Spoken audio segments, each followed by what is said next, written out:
True Crime South Africa is published in conjunction with Arena Holdings, publishers of Times Live, Business Live, Sowetan Live, and others. The opinions expressed in this podcast do not necessarily represent the views of Arena Holdings and its affiliates. If you're at home right now, turn and look at the person sitting next to you. Maybe it's your spouse or a parent or your child. Now picture that person dissolving into thin air. They haven't passed away, or at least you don't know that for sure. They've just disappeared, seemingly off the face of the earth. No matter what you do, or where you look, you just can't find them. You don't know whether to grieve for them, because when you do, you feel like you've given up hope. But hoping without any proof of life is continuously painful. And then time starts to pass. The posters wrinkle up and are blown away, and people forget. But you can't, because your person is still gone. First, the days pass, then the months, and before you know it, years, decades have gone by, and no one can understand why you're still holding on to this. But this poster, this case, is your life. This is True Crime South Africa. I'm Nicole Engelbrecht, and you're listening to The Missing, updates and exciting announcements.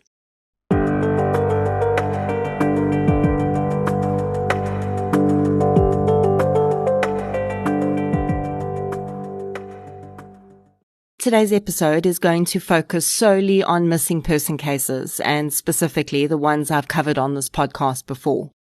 I'm also going to be chatting about some new ideas and campaigns that will be starting around missing people. I get asked if there are updates in missing person cases I've covered all the time, and I love that, because firstly, it means you're actually listening to the episode, and secondly, it means you're still thinking about the episode and the case and the human being behind it, long after the outro music played. Many people don't like unsolved cases, and I get that. But the unsolved cases are really the ones that need to be told and heard. Because if I'm telling victims' stories over here, well, in the unsolved cases, those stories are incomplete. We don't have an ending yet. And as much as we need one, so do the families and victims. Even more so. Because this is not a podcast episode they can choose to listen to or skip over. This is their life. For some, it's been their life for decades. I've mentioned the fact that the unsolved case episodes have started to make an impact before, and leads have started to come in as a result of people hearing about these cases. So today I'll be chatting about some of those developments, in as much detail as I can without damaging the cases in question. And I'll also be discussing developments that have come up in the media. I'm going to go through the updates in the order in which I covered the cases, and near the end of the episode, we'll discuss some exciting developments around the show and missing person cases. The second episode I ever did on True Crime South Africa back in 2019 was the case of missing Norwegian tourist Marie Ostbo. 20-year-old Marie was on holiday in South Africa in April 2018 with a group of tourists, including friends from her university. She disappeared from Maioli Beach in Sedgefield on the 18th of April 2018. Marie had been at a restaurant at the beach with her group and had decided to go down for a short walk on the beach before going back up to have dinner with her group. She was last seen sitting on the beach by a couple who were also in the group. They snapped a picture of Marie sitting with her back to the camera, looking out at the sea. They'd planned to give it to her later, and it's a really beautiful picture. but they could have no idea that it would be the last photo ever taken of her before she disappeared. Marie did not return to the restaurant, and by the time her friends and the tour guide started scouring the beach, she was nowhere to be found. Of course, I'm giving a very brief rundown here, and you can listen to all the details and theories in the podcast, but as of today, Marie has still not been found. A few things have happened since I released that podcast in 2019, though. One of the most startling events happened in February 2019, when a Knysna resident, 67-year-old Noreen Hampson, was bludgeoned to death with a hammer. Police arrested a fellow resident, 50-year-old Sean Kelly, for her murder. Kelly's behavior had become increasingly disturbing to Knysna residents in the weeks before he murdered Noreen, and he was eventually diagnosed with schizophrenia, which had been made worse by the fact that he was self-medicating with marijuana. Kelly admitted to killing Noreen, but was found unfit to stand trial due to his mental health condition, and he's been remanded to the permanent care of Falkenberg Psychiatric Hospital. Now, the apparent link to Marie appeared when Kelly was in court. The man was clearly not in a coherent state of mind, but he made a statement about certain underground goings-on in Knysna and made reference to Marie's case. When this happened, people started to wonder if he hadn't perhaps had something to do with her going missing. Some of the last people on the beach with Marie the night she went missing were a pair of fishermen, the couple from her tour group, and a man walking his dog. Strangely, in the episode, I did actually wonder about this dog walker, because Marie loved dogs, and many of her photographs in SA included dogs she'd seen on the beach. At the time, I wondered if she would have gotten into a conversation with that dog walker, and if he'd been identified. Then, when Sean Kelly appeared on the scene, and it emerged that he had a rescue dog he often walked on that very beach, I really started to wonder. And so did Marie's father. Now, Marie's dad, Atle, has never really had a bad word to say about the way SA police handled his daughter's case. But when the Sean Kelly apparent connection emerged, he did speak to a journalist and told them that he was certain that a photograph on his daughter's phone, which he says Norwegian police were able to extract, looked very much like Sean Kelly. Personally, although the link seemed tantalizing at the time, I find it difficult to believe that someone in Kelly's state of mind could have made Marie completely disappear from the face of the earth in such a short space of time. When he killed Noreen, he made absolutely no effort to hide the crime at all. In response, South African police said that as far as they were concerned, there was no photograph of a dog walker on Marie's phone. And that is pretty much where the Sean Kelly connection seemed to come to an end. Marie's father has not given up on her, and he's started a fundraising effort to procure the services of a private investigator and attorney to help him find out what happened to his daughter. You can visit the website they've set up at www.getmariehome.no. Some of it is in Norwegian, but if you just right-click on the text, if you're on a computer, you can translate it to English pretty easily. I've had a few people make contact with me about this case with different theories. One person felt quite strongly that Marie had been the victim of human trafficking, and there had been a person on Facebook claiming that she was living with a Nigerian national in Woodstock, Cape Town. Now, I'm not an investigator, so I'm not going to say that this is impossible, but I do find it very unlikely. I received another interesting email from a gentleman in the UK who used image search software to search the internet and discovered a very close visual match to Marie's face on a specific website. I did look into this, but the website appears to be Norwegian. The image of a girl who looks very much like Marie, is sitting at a restaurant table with a man.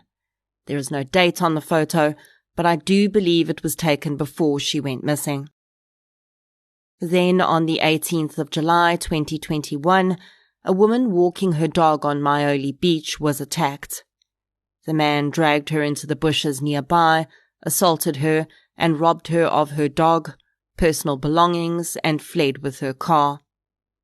The woman sustained serious head injuries, but was able to get to a nearby home where she raised the alarm. The man was apprehended soon after, and the woman's belongings, including her dog, were safely returned to her. Now, this may well be a complete coincidence, but I'm pretty sure that this stretch of beach is not well known for attacks of this nature. When searching attacks on Maioli Beach in Google, this and Marie's case are the only ones that come up. 17 days before Marie disappeared, an elderly resident of the area did disappear, but he was found, unfortunately deceased from natural causes, in dense undergrowth soon after his disappearance. My future plans for this case include getting in touch with journalists from the Knysna Plett Herald to see if we can do a focused update just on this case. The next missing persons case I covered on the podcast was the disappearance of 9-year-old Amahle Tebete, which I covered in episode 5. Amahle went missing from her home in Sakani near Springs on the 4th of April 2019. She was playing with a group of friends when an unknown male approached the group and asked for directions. Amahle agreed to help the man and was never seen again. This year will mark the 3rd year that Amahle has been missing, and police have admitted they are no closer to solving her case than they were the day she went missing. There are a few updates I can give you to episode 5 though.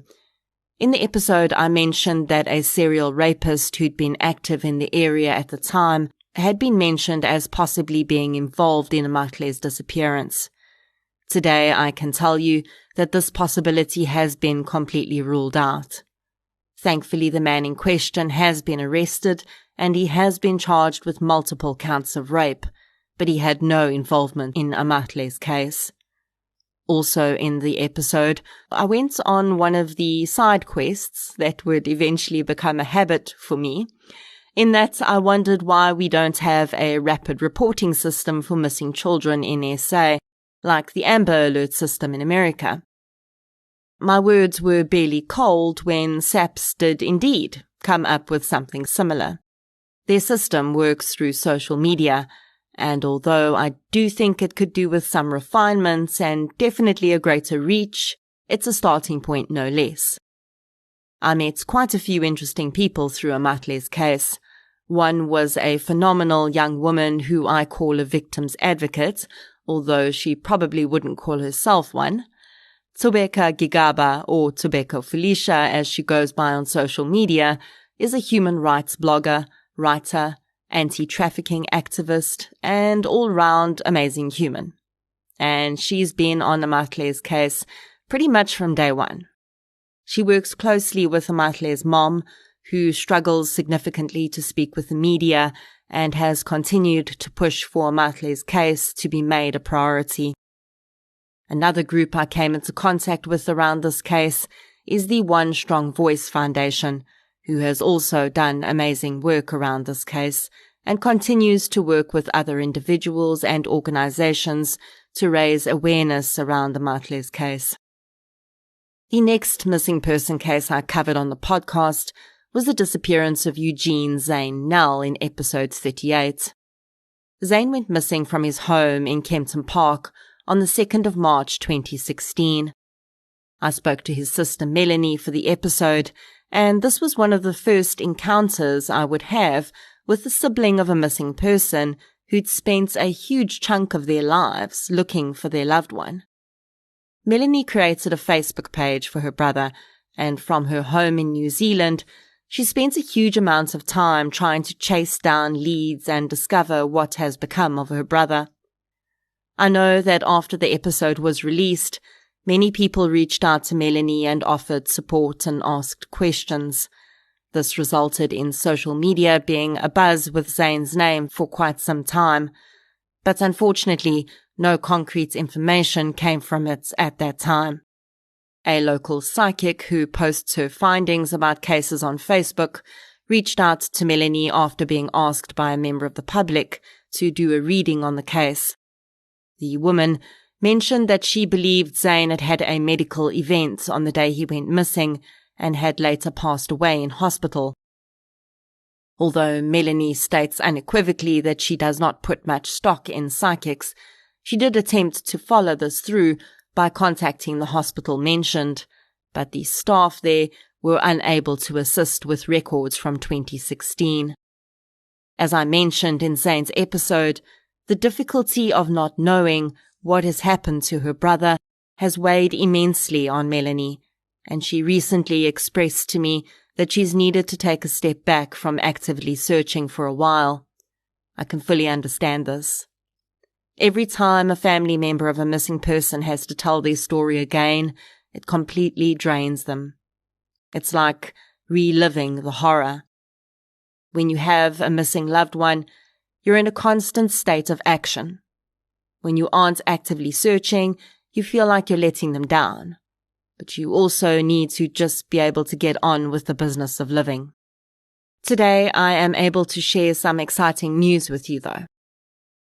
When I reached out to Melanie for this update episode, she informed me that as a result of the renewed interest in Zane's case from the podcast episode, SAPS has reopened Zane's missing person case as a cold case, and there is currently an active investigating officer assigned to the case.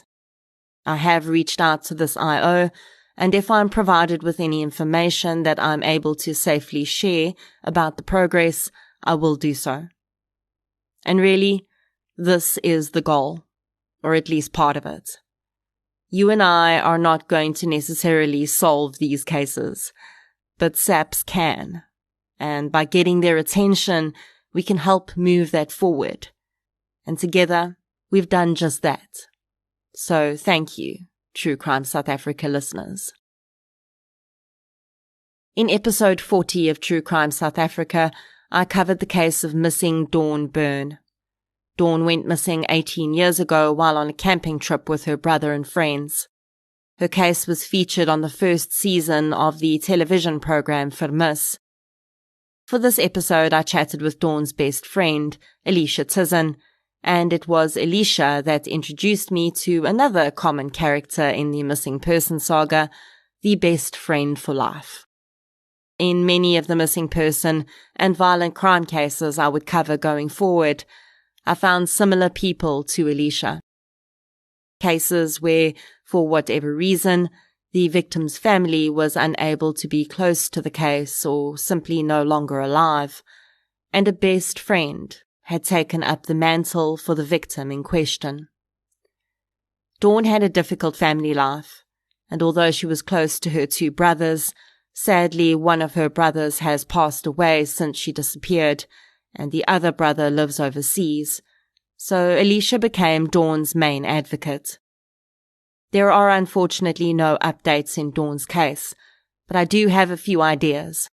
And as I've said, if some of the plans I have come to fruition, maybe we can have some new updates in the future. In episode 42, I covered the case of missing Desiree Reid. Desiree disappeared on the 28th of January 2000.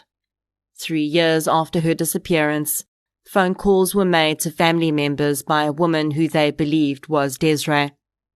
After this, they never heard from her again. Despite ongoing efforts from her family to keep her case alive in the media, there has been no significant developments in Desiree's case during the last 2 decades. I am able to share with you that after the TCSA episode aired, a lead did come in. A woman who'd been in the Sea Point area, which was one of the areas in which Desiree was believed to have last been, reported seeing a woman that fit the age progression image of Desiree in a public bathroom. This lead has been passed on to a private investigator to look into. I have also sent Desiree's poster to organizations in the Sea Point area who assist with homeless people and others who may be struggling with substance use disorders, in the hopes that if Desiree is out there, she may be spotted. Although we remain hopeful that Desiree will be found, or at the very least that her family will gain some form of closure in her case, through my contact with the family of Desiree, something else rather special has happened, and I'm going to share that news with you toward the end of the episode. Let's get all the updates done first. In episode 44 of True Crime South Africa, I covered the case of the mystery of the Piercy sisters. On the 14th of October 2001, 16-year-old Edna Piercy disappeared from her home in Rustenburg. Edna seemingly disappeared without a trace, but this case would become even stranger and more heartbreaking when less than a year later, her 15-year-old sister Blanche also went missing. Devastatingly, Blanche's body would be found weeks later in a field. She had been viciously murdered. Both Blanche's murder case and Edna's missing person case remain unsolved to this day. Sometime after the release of this episode, I was contacted by an anonymous source who mentioned that they had information about this case and they wanted to speak with me. In the months since, I have attempted to reach this source to get this information into the right hands, but I have as yet been unsuccessful in contacting them again. I will continue to attempt to re-establish contact with this informant so that I can pass their information on to the police. In episode 50 of True Crime South Africa, I covered the case of missing mom Natasha Viljoen. Natasha went missing on the 30th of May 2010 in Bedford View. She'd given birth to a baby boy just a week before she went missing. Natasha had very little contact with her family during this time, and her disappearance would only be noted and reported sometime later. Her sister Luann, who lives in Canada, has worked hard to raise awareness around her sister's case in the ensuing years. I covered Natasha's case in March of 2021. The very next month, a listener made contact with me. In order to protect the identity of this person, I'm going to be very vague about identifying information as well as the nature of relationships. It is vital to me that people feel comfortable coming forward, so as much as I know you'd like all the details, in the interests of the case, I have to be careful. The listener told me that they'd been in the same circles that Natasha was in when she disappeared. In other words, they had known people that Natasha was involved with, including the man she was in a relationship with at the time, who we referred to as Lyle. The informant provided a statement about knowledge they had regarding things that this person may have been involved with as it related to their own experiences with them. The person has provided names, dates, and detailed descriptions of events, which could provide evidence of a motive and explanation around Natasha's disappearance. The statement and all additional information has been handed over to Natasha's sister Luann. Luann has decided that considering SAPS has shown very little interest in this case, her best course of action is to save enough money to hire a private investigator to properly investigate the information provided and see if this can lead to some more concrete information.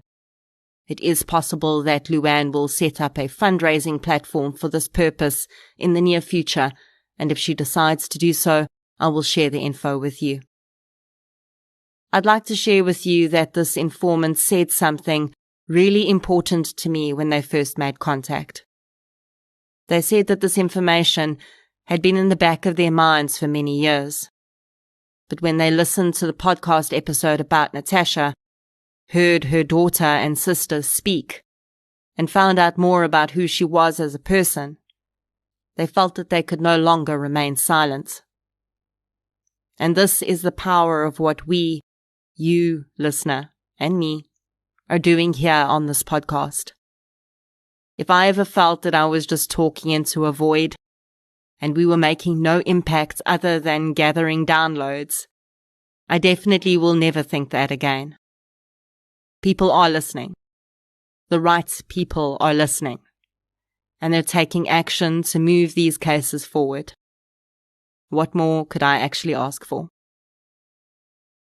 In episode 64 of the podcast, I covered the case of missing teenager Legendre de Bruyn. Legendre went missing in October 2014 after having received strange notes from an anonymous admirer. Her stepfather would also go missing shortly after being questioned in connection with this case, and he was arrested recently after the Via TV program for Miss covered Legendre's case. Unfortunately, SAPS did not feel that they had sufficient evidence to charge him with anything regarding Legendre's case, and he was released. I don't have any additional updates to provide in this case, unfortunately, but I do believe that the awareness the podcast created around it has brought Legendre's plight to the attention of more people, and we can only hope that at some point the right person will hear her episode and come forward with the information that is needed to arrest the person responsible for her disappearance. Okay, so those are all the case updates for the missing person episodes I've done so far. I've received many requests to cover other missing person cases on the podcast, and I promise that I am working on doing just that. These episodes take quite a bit more work than solved cases, so they do take longer to come to fruition. And now, for some very exciting news. I often have the great privilege of staying in contact with the families of the missing people whose cases I cover on the podcast. One such contact has led to a pretty cool development. Janet Reid Zhao is the sister of Desiree Reid, who's been missing for 22 years. Janet and I have stayed in touch and chat regularly, and we're Facebook friends too. Since Desiree's disappearance, Janet has married and had 2 children, Jessie and Alyssa. Both children are now teenagers and have never met their aunt. But Desiree has remained a part of their lives, through stories told by their mom and gran. Through Janet's social media, I saw that Jessie and Alyssa are seriously talented musicians. I also noted that they write their own music too. And at that point, something started to bubble in my brain. An idea. What if the teenage niece and nephew of a woman who's been missing for more than 22 years wrote and performed a song about missing people? What if that song could be played on True Crime South Africa every time I cover a missing persons case? What if? I took my what ifs to the Zhao family, and they embraced my insane idea with open arms. So let me tell you that these are very ordinary teenagers from a very ordinary South African family. They don't have access to professional recording equipment or anything of the sort. So I really expected a very lovely, but understandably perhaps amateur end result. And I would have been totally happy with that. But Jessie and Alyssa were not settling for that. With the idea planted, these 2 teenagers, with the full support of their parents and gran, went out there and made it happen. Alyssa wrote the song, they sourced a piano track to go along with the song, they got help with professional mixing and recording. They produced a song that can, would, and should be worthy of radio airtime. It is incredible. I am going to play the song for you, but I want to first share with you what my hopes are for this song. This song is written and performed by 2 young people who for their entire lives have lived with the knowledge that their aunt is missing. They've watched their mom and their grandmother struggle with the unresolved grief of not knowing for as long as they have been alive. Their words speak to the very real pain that exists every day in the lives of families of the missing. When people hear this song, they will know that, and they will think about those that remain missing. This song is part of Desiree's legacy. We don't know whether she's living or deceased, but her absence continues to be felt. And now, all the years of pain and anguish have created something truly beautiful. As I said to Janet, it's almost like coming full circle. And so, it is with great gratitude that I play for you, for the first time ever, Void by Fragmented.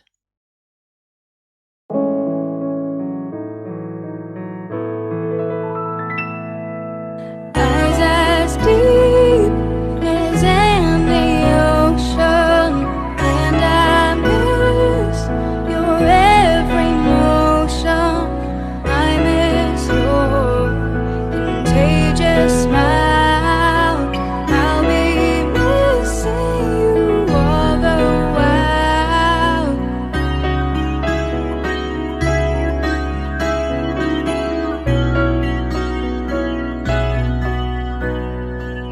I feel the void inside of me, the void nobody else can see.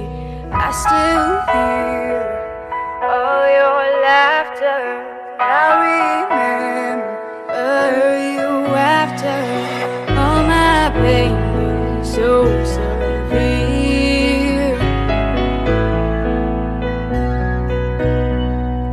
I still need you, though you're not here. Your beauty was more than the ocean. Your smile always caused a commotion. I felt all the weight as it all crashed down, but somehow I still hear all your laughter. I remember you after all my pain is so severe.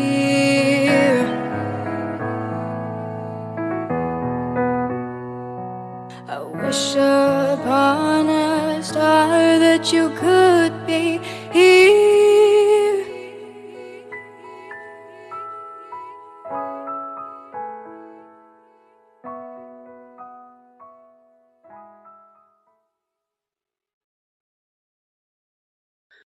Jessie and Alyssa, I am so grateful to you for what you've created here. I am so grateful to have been able to be a part of this. Your talents have created something that will go on to continue to raise awareness for missing people in South Africa. I wish Desiree could hear this. Maybe she can. Void will be the backing track for every episode of True Crime South Africa in which I discuss a missing person going forward.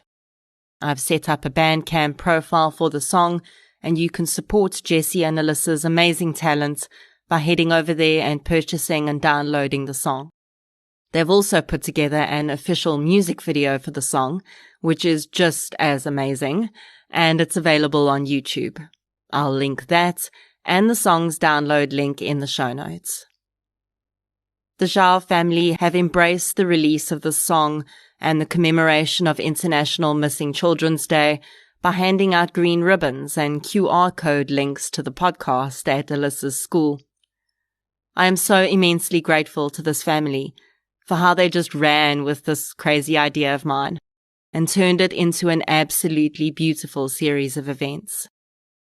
Another pretty cool thing that came out of this is that Craig Banks from Craig Banks Art, who is an absolutely amazing artist, donated a portrait of Desiree to the Zhao and Raid families. The portrait is really beautiful and appears in the music video for the song Void. I think that the portrait is yet another way that together we've been able to create beauty out of the sadness and tragedy. Thank you so much to Craig for his amazing contribution, and please do have a look at Craig's social media to commission him for a portrait. His pieces make really special gifts and memorials. The last missing person related announcement that I want to make today relates to the Quarry serial killer case that I covered in episode 69. If you've listened to that episode, you'll remember that many of the victims in that case were never identified. I regularly see family members of missing people on Facebook groups mention they're looking for their loved ones who left home and never came back, and that got me thinking about whether the victims of that killer could be among some of these still open missing person cases. I made contact with Dr. Gerard Labuskaghni, who worked on that case, and he kindly forwarded me the facial reconstructions that were made of some of the victims. I'm going to be creating a poster with those which can be shared far and wide in the hopes that someone may be able to identify their missing loved one. That will be coming up on our socials in the next few weeks or so. And that is our very special Missing Persons Updates episode. Once again, I'd like to thank all of the families of the missing who've provided me with updates for this episode, and especially to the Zhao family for their participation. Alyssa and Jessie's song is just incredible, and I am so proud to play it on my podcast. A special thanks to Dudu, who played piano for the song, and Tino Tilano, who assisted with production.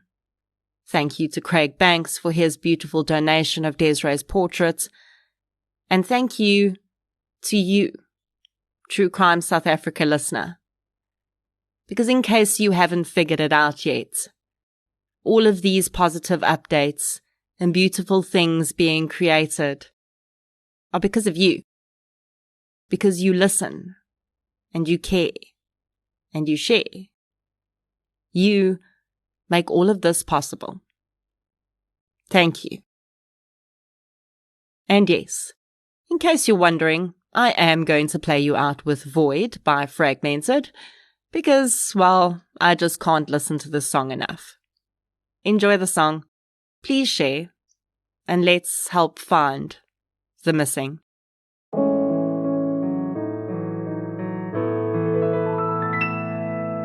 Eyes as deep as in the ocean, and I miss your every motion. I miss your contagious smile. I'll be missing you all the while.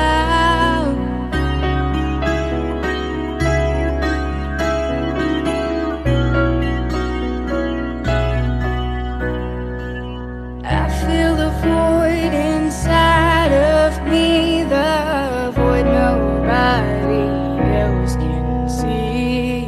I still hear all your laughter. I remember you after all my pain is so severe.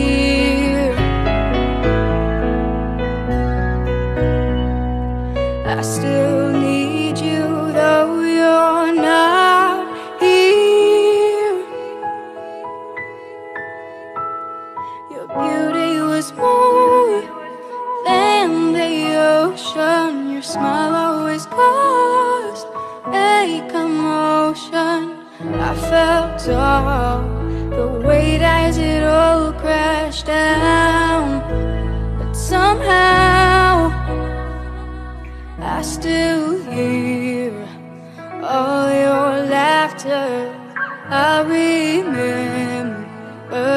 you after all my pain so severe.